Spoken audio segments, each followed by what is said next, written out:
about time we run the limited edition Panda Skull pre-workout. So what sets this apart from the regular Skull is it's got more citrulline, more betas, more caffeine, and of course, that limited edition Skull Candy flavor. So that flavor is super sweet. It's lemon, key lime, and cherry. It's like liquid candy. It didn't have a high stem aftertaste. It's just extremely sweet.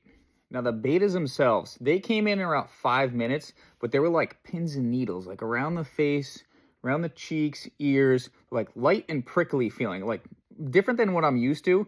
But then what was really weird is it kind of like traveled down into my arms and my hands, like very light, which was odd. That's never happened to me before, but it was like really mild when it did that. And then overall, it just kind of subsided after like 20 minutes. Now the energy levels on the limited edition, you're talking 400 milligrams of caffeine anhydrous and 100 milligrams of Zoom XR. Now, that being said, this was probably one of the smoothest building pre-workouts for me personally.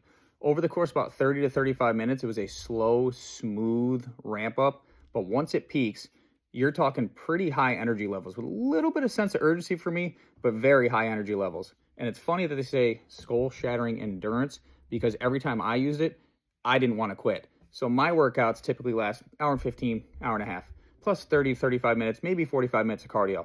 One of the times I was using over the weekend, I was speed roving for about 35 minutes.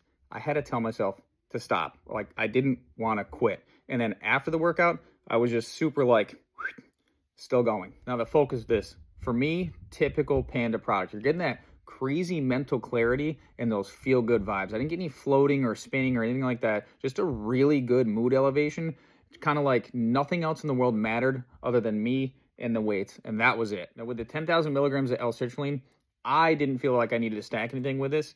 By itself, you got really good blood flow. I had really tight, really nice vascular pumps. I'm talking kind of like tree of life status coming off the chest and down into the shoulders. Typical Panda, no post-workout crash. I wasn't like stimmed up, but my energy levels and my mood elevation were very high for hours afterwards. And honestly, it was probably my favorite part of the experience because the one time I used it over the weekend, I was in the car with the family listening to old school 2000s rap and 2000s hip hop, and we were just having a good time vibing the whole hour-long ride to where we were going. Overall, I'd say the limited edition Skull is definitely worth a run. I'd probably slam it right between Pandemic and Savage. You're getting the extra performance over Pandemic, but you're not getting them wild nootropics like Savage. You're getting a good flavor, a smooth energy ramp up at high energy levels that seem to last forever, some good pumps, and then you're getting that just real good mental clarity, feel good vibes that Panda just seems to nail every single time.